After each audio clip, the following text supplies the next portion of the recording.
What evil lurks in the hearts of men.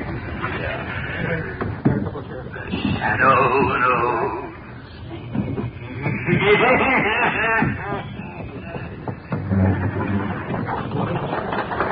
Blue Coal presents The Shadow, the man of mystery who strikes terror into the hearts of shopsters, lawbreakers, and criminals.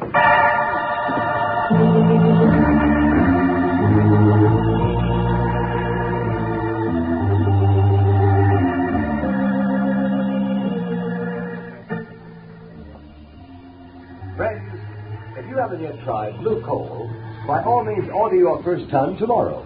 You'll like this excellent Pennsylvania hard coal.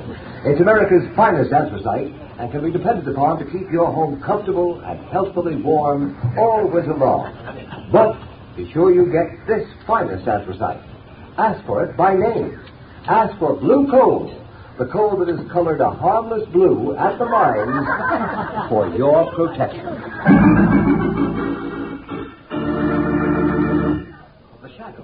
Is in reality Lamont Cranston, wealthy young man about town. Years ago, in the Orient, Cranston learned a strange and mysterious secret.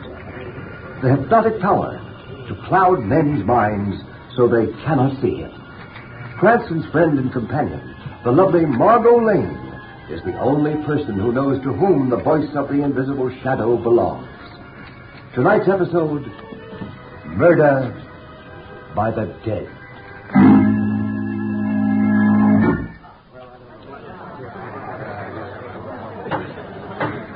The court will come to order. The court will come to order.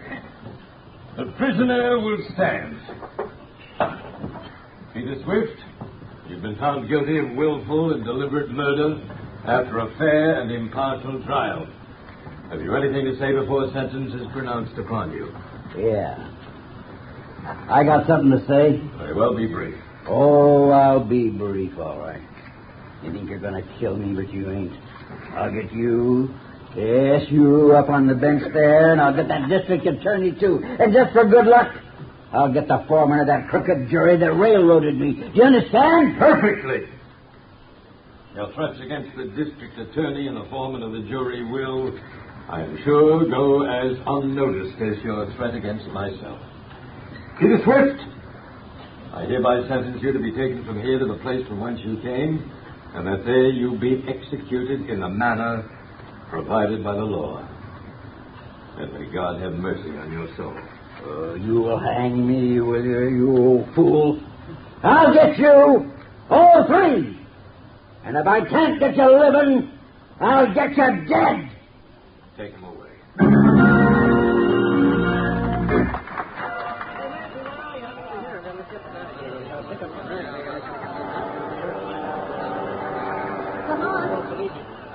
Cranston, good to have you back in America again.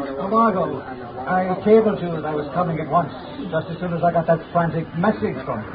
What's it all about? Lamont, the district attorney's son was murdered last week. Yes, I know. I saw it in the papers. I cabled you because I was afraid. Afraid? You?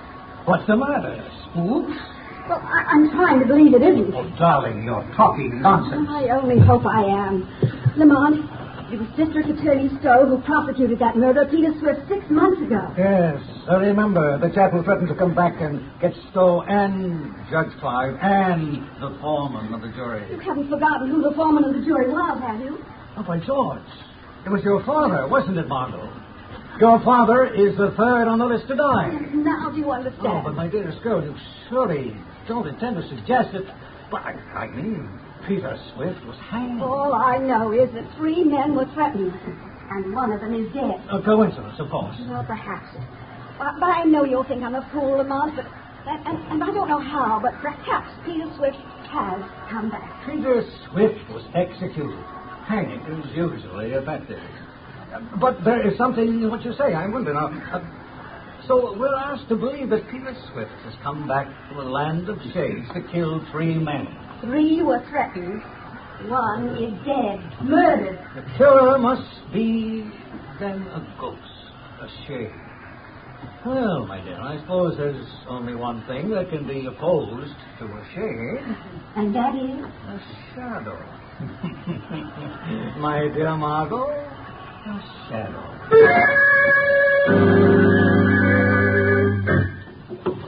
Will there be anything else, Judge Clive? No. That's all, Taylor. You might as well go to bed. I've got some work to do here in the library.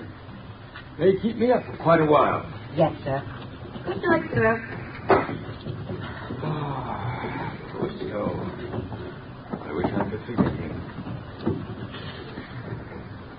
What's that?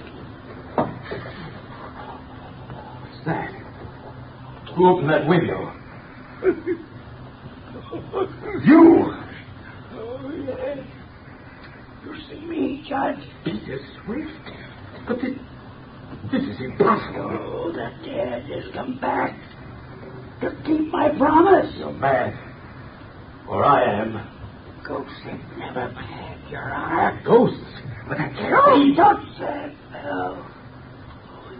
Would you? There's two of them. One more to go.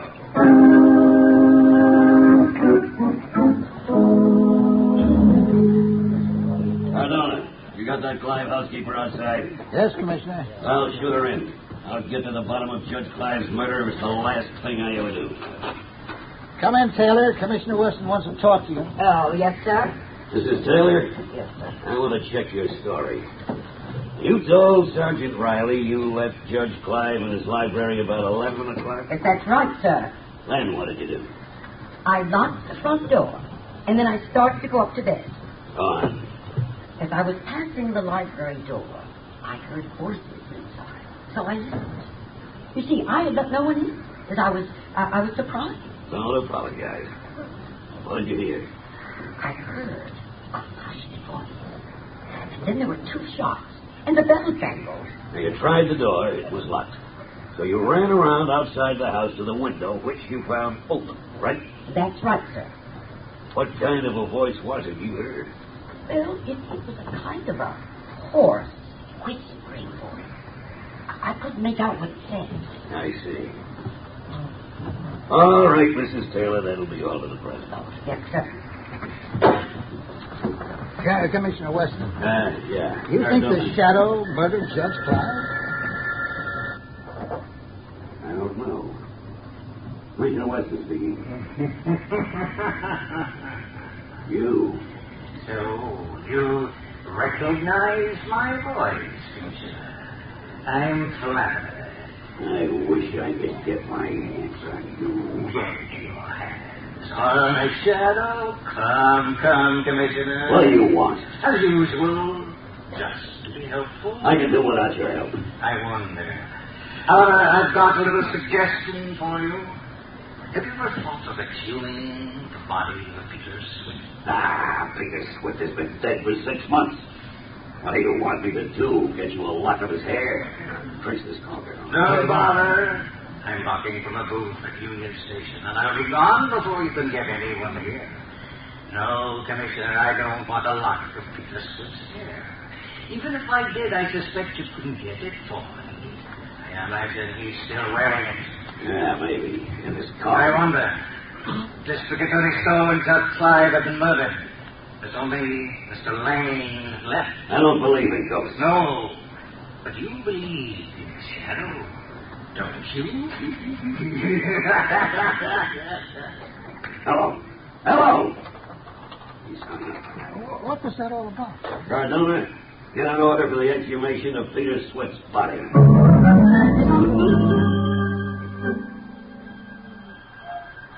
Margo Lane, stand by for orders. The police are on the right track, but they may be too late. Go to the Warden State Prison. Pose as a newspaper reporter. Find out what disposition was made of Peter Swift's body following his execution. Hurry. Every second counts.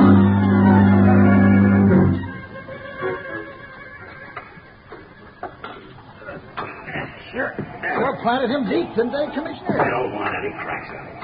Haven't they gotten down to that coffin yet? How you coming, boys? Just hit the coffin, sir. We'll have it out soon, then. Well, snap into it and get the ropes on.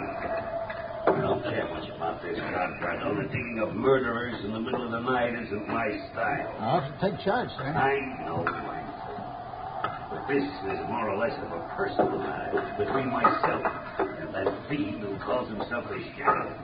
Get on those ropes. All right, boys. Pull those ropes. All right, hold that rope short. We don't want it slipping back on us. Now pull. Here she comes, sir. All right. Get busy with those screwdrivers and get the lid off. It's just nailed on, Commissioner. Then pry it off. That does it. She's open, Commissioner. Well, let me look. Now we'll know. What's this? Looks to me like bricks. The coffin's filled with bricks. But where's the body? Where's Peter Swift? Ask the Shadow. Shadow alone.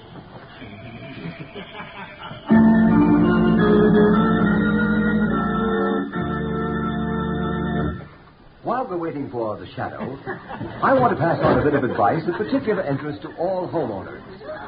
If you're anxious to cut down your doctor's bills this winter, to keep your family free from a lot of sniffles and colds, then by all means burn anthracite or hard coal, because anthracite is the healthful fuel. It gives steady, even, helpful heat, in contrast to the flashy kind of heat you get from the on and off types of quick-burning fuels. And friend, don't forget this point. Furnaces, cook stoves, and space heaters in this section of the country were especially designed to burn anthracite. And to get America's finest anthracite, ask for blue coal. Blue coal burns long and evenly, with the furnace dampers practically closed. There's no waste up the chimney. It gives economical as well as healthful heat. Blue coal is mined by the Glen Alden Coal Company, the world's largest producers of Pennsylvania anthracite. It is laboratory tested at the mines for purity and for uniformity of size. If you have never tried blue coal, place a trial order tomorrow. You'll find the name of your nearest blue coal dealer listed in the Where to Buy It section of your classified telephone directory under the name Blue Coal.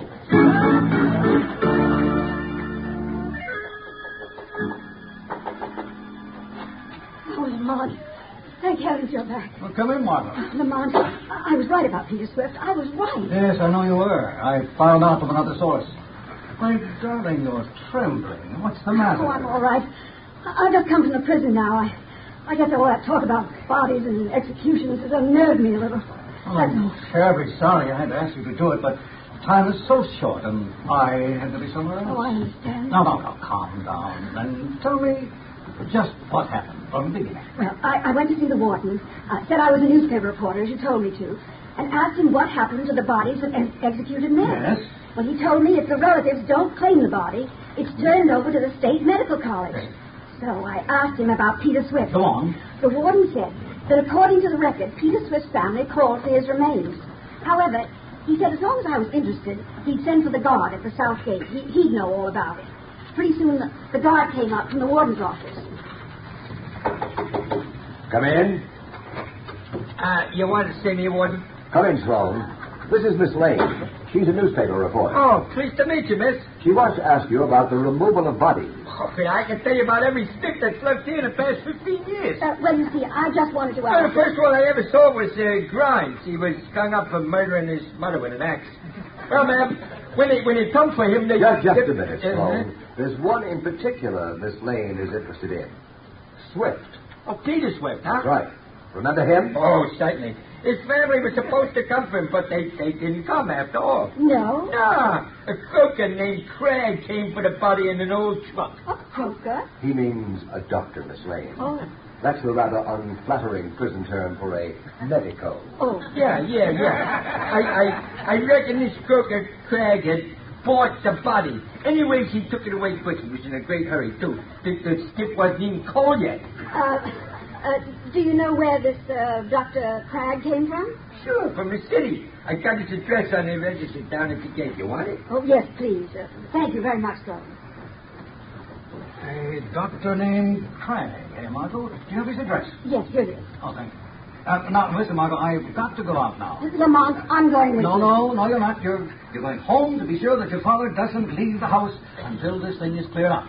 I don't think it'll be for long, but I don't want to take chances on his safety. But where are you going? Shadow is going to pay a visit to a certain Dr. Cragg.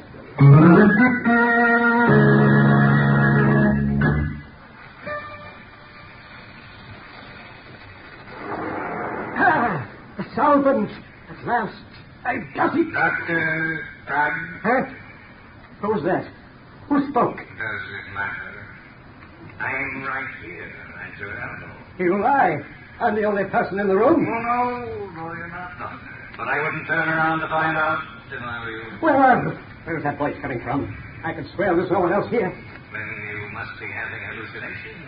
Wasn't you, Doctor? I'm sane. Sane. I'm sure you are, but you can't see me, that's all. What do you want? Just a favor at a price. A good price. How much? $20,000. Yes, a good price. Well, I've got a friend booked to hang on the 23rd of this month. What's that got to do with me? My dad. 20 grand. Who's your friend? His name is Louis. Three-fingered Louis. Well, what am I supposed to do about it? Perhaps you could keep him alive. So, why come to me? Not that gun, Doctor. I've got you covered. You dirty! You can't shoot the shadow. Shadow? You don't mean it? Yes, I mean the shadow, Doctor. The shadow just wants a little information. You won't get it. The information as to how you resuscitated Peter Swift. Brought him back from the dead, if you prefer the term. I won't tell you. And restored his broken neck. I did it. I've proved I can do it. But it's my secret. I don't care if you are a shadow or the shadow. You can't have my secret. No one can have it. It's mine. Perhaps you trade your secret for mine. My secret of blinding eyes to the obvious. I can teach it to you in a few minutes. The shadow secret of invisibility. Well, I'm not interested in your secret, some psychological touch. What's the power of making oneself invisible compared to the secret of making the dead live? Perhaps you're right. Perhaps there is no comparison. But where can you learn that secret, Cragg? Tibet or an African jungle? I won't tell you. It's mine. For how long will it be yours? For as long as I want it to be. Forever and for all eternity. Because only I know the secret, and I shall never reveal it. No. They call me a madman. They threatened to put me in an institution. You're a mad, Cragg. No. I am a genius. You're lucky. You'll benefit by an exceedingly rare coincidence. No. A coincidence might happen one time in a billion, one time in a trillion. It is no coincidence, I tell you. It was my genius. And I shall hold my secret. I shall continue to make the dead live. You're making Peter Swift live has caused two other men to die. To die at the hands of Peter Swift. And what interest is that to me? I am not interested in that. I'm interested in the fact that the third man may die tonight. A man named Ross Lane. What do I care about Ross Lane, alive or dead? It is nothing to me. Will you bring Ross Lane back to life? Oh, I could. I can bring anyone back from the dead. I tell you, I have found the secret of life over death. I can prove it again and again. I can prove it on myself. I can die and bring myself back to life. You are mad, Cragg. Oh, am I? Don't mad? Cragg. Yeah, I'm only putting my gun on the table. Very well, then. I'm not afraid of you, even though I can't see you. You see? Yes, Cragg. And I will prove to you what I just said. I am not mad. I am a genius. I have found the secret. What was that? Why did you put that fountain pen in your mouth? Oh, so that's it. Potassium cyanide in that can, huh? And you think you'll bring yourself back to life, huh? Cragg, you were a fool. You were a madman. So now, as the shadow against the ghost of Peter Swift, but never the ghost of Dr. Cragg.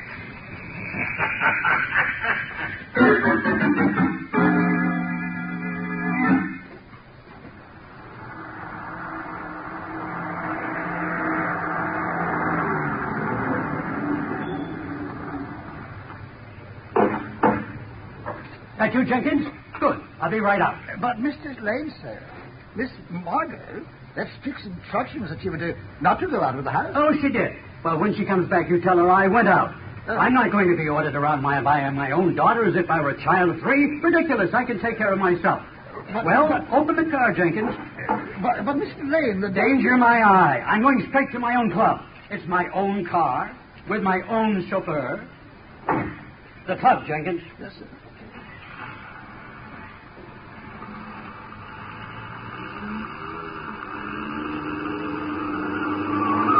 Jenkins, be careful. You turn that corner on 2 wheels. Remember, I have a weak heart. Drive carefully.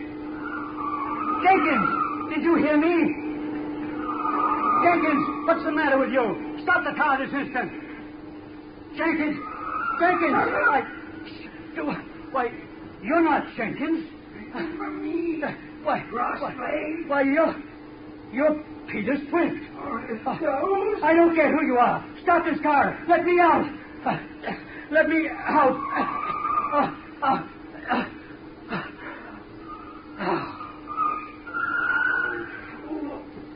Couldn't go by yourself.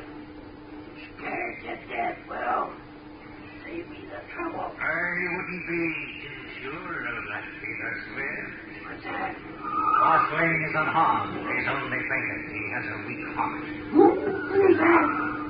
Where are you? Don't tell me you didn't know you had a shadow as a passenger, too, Peter.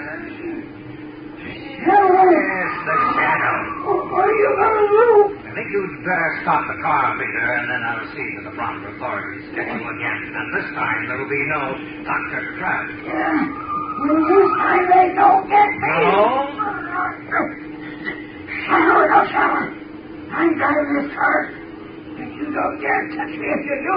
And when they get you, Peter, they'll take you up on that little platform and blindfold you. And then they'll put the noose around your neck. It'll be hard to find you.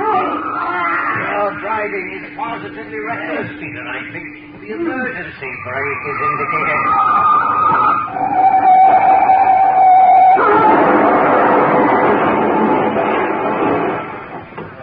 Did you see that crash? That's just inside us. That car's a total wreck, man. Got 3 hit-ons. Yes, you did. Let me in. I'm a doctor. How about it, Doc? The old man in the back is all right. Just his face. Shot from it. Any other? Well, I'm afraid the chauffeur here is out of order. Broken neck. No. This is funny. What's that, Doc? The chauffeur has a metal brace on his neck now. He must have broken it once before.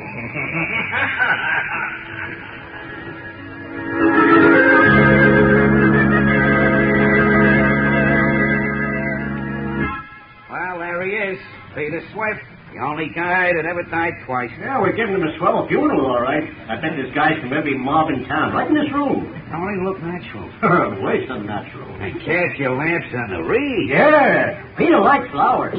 They used to let him mow the grass and sing. Who sent this little bunch of funny blue flowers? Huh? Oh, them is forget-me-nots. Ain't there no card? Guess there is at that. My gosh. Look here. What does it say? The shadow.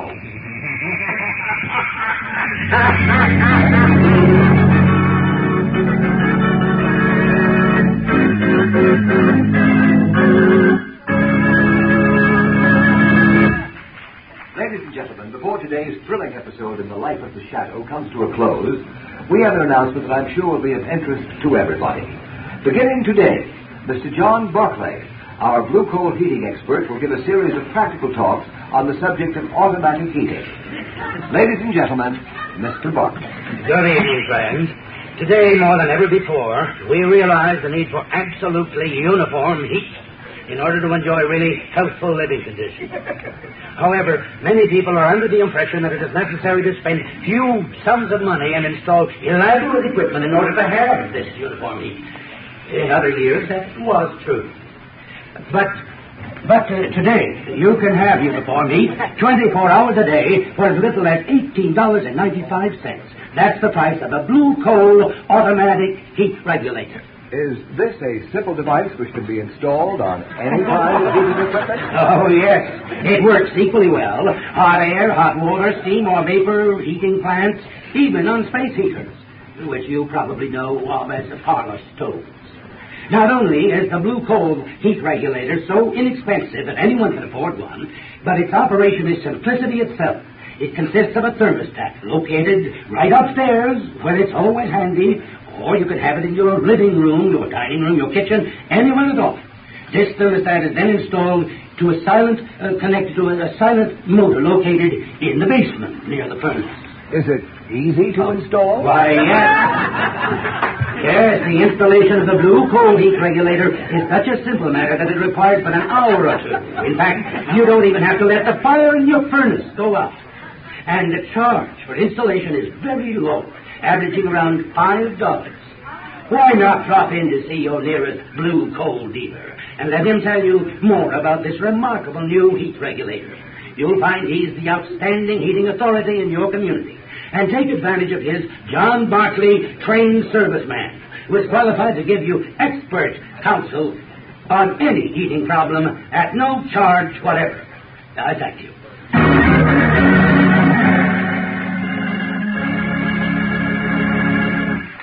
The story you have just heard is copyrighted by the Shadow magazine. Any similarity to persons living or dead is purely coincidental. Seed of crime bears bitter fruit. Crime does not pay. The shadow knows.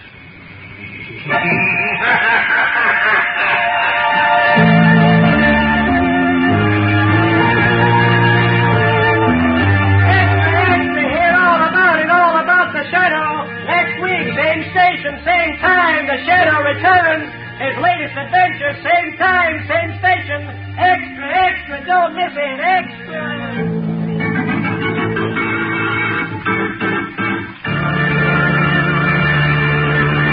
Our cast tonight has included Dwight Weist, Margo Stevenson, Farley Bear, Jackson Beck, Arnold Moss, Sidney Sloan, Trudy Warner, Arthur Anderson, Dick Osgood, John Nanovic, organist Rosa Rio, and Terry and Ken Ross on sound effects. Is there another name I should mention? And of course, Carl Weber as John Barclay.